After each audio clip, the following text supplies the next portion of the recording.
In the first 7 minutes on ABC 17 News at 10, we are in Ferguson live, where the crowds continue to grow and the governor and president are addressing ongoing violence there. We'll show you what's happening there right now. And after a 5-hour standoff in mid-Missouri, it ends with shots fired. We'll tell you what happened there tonight in the first 7 minutes. And we are warming up for the weekend. I'll let you know how long these temperatures are going to last. Plus, we have chances for thunderstorms. I'll break down the timing and let you know the threats coming up in the first 7 minutes. ABC 17 News at 10 on KMIZ starts now. Go to school, visit your families, go to church. A diverse community, a Missouri community. But lately, it's looked a little bit more like a war zone.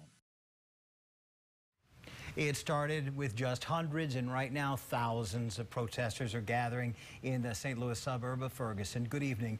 I'm Joey Parker. Since that police officer shot and killed unarmed teenager Michael Brown last weekend, the area has seen violent demonstrations. Earlier today, the governor announced the State Highway Patrol is taking over security in Ferguson. It comes after 4 nights of violence in the area. Last night, officers dropped flash bombs and tear gas on protesters after giving the final warning to go home for the night. The president spoke today on the situation, saying there's no excuse for officers who use excessive force or demonstrators who lash out. ABC 17's Daniel Winn is in Ferguson, where protests have been going on all day. And Daniel, what's the story now? Well, Joey, we have had some tense moments between the last time we talked to you on ABC 17 News at 9 on Fox 22. We thought we had some shots fired. The crowd just north of here, about 100 feet, went running, but it turned out it was just maybe some fireworks that happened. Police, though, taking a much different tone tonight.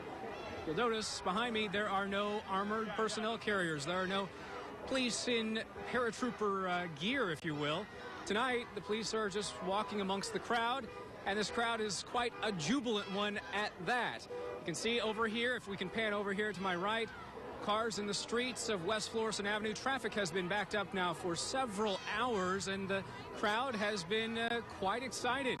The Highway Patrol taking over the security operation here in Ferguson. The St. Louis County Police, though, still on hand just a few blocks away at a Target parking lot, just in case something would go wrong.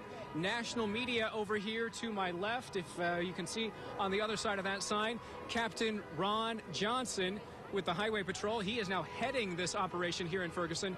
He made a pretty bold move a little earlier this evening. He came walking down West Florissant Avenue several blocks alone in this very, very jubilant crowd. Now let's talk to State Senator Maria Chappelle-Nadal. She is joining us here right now, if I can just hop down here. And Senator, you have had some very strong words for the governor today alone, but the governor and the president are kind of getting credit for calling the police off. Well, do you stand by those comments of calling the... Absolutely. After 3 days of tear gas, we deserve to have freedom and justice in our protesting. And it's inexcusable that the governor has treated this situation like George Bush did for Katrina. This is the governor's Katrina, and he's responsible for it. Thank you. And you called him a coward, though. I did, and he is a coward. All right. Thank you very much. That's Senator Maria Chappelle-Nadal. The governor, of course, speaking at UMSL a little earlier today, and then he went to Florissant. Not here to Ferguson, though. He is catching some heat from, of course, the senator right there, as you could see. Reporting live in Ferguson, Daniel Winn, ABC 17 News. From his own party. That's quite a charge there. Thank you very much, Daniel. We'll continue to update you on the situation in Ferguson, find out what the governor has to say in response to that charge as well. And you follow us on Facebook and Twitter and also our website, abc17news.com.